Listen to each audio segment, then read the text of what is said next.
Kalau Mas John LBF Official tidak mau melihat kami live streaming di TikTok seperti ini, transfer kami 200 juta Mas John. Syederalun John LBF, pengusaha mualaf sukses asal Tangerang, menawari pekerjaan kepada pemilik akun ibu-ibu live TikTok guyur air sampai malam hari agar berhenti melakukan live mandi tengah malam. Viralnya live ibu-ibu guyur air di TikTok dalam kolam kecil membuat John LBF tergerak untuk menawari pekerjaan di perusahaannya agar aktivitas live yang mengganggu kesehatan si ibu yang ada dalam video tersebut bisa dihentikan.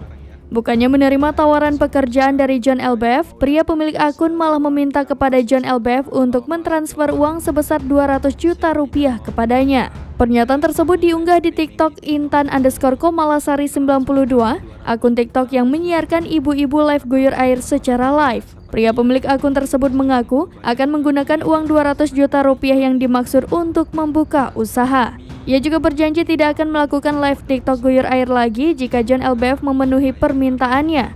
Berdasarkan pantauan Serambi News pada Selasa 17 Januari 2023, hingga berita ini tayang, belum ada tanggapan balasan dari John LBF terkait permintaan untuk mentransfer uang sebesar 200 juta rupiah tersebut.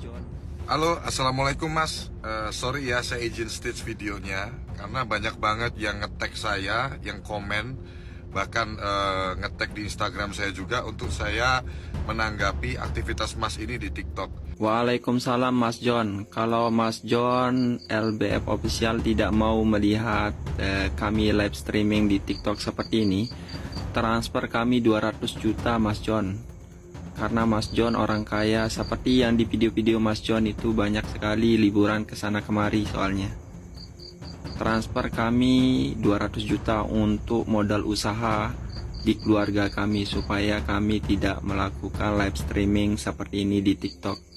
Kami janji tidak akan live streaming seperti ini kalau sudah ditransfer oleh Mas John LBF Official seperti itu. Terima kasih Mas John. Mohon konfirmasi balik.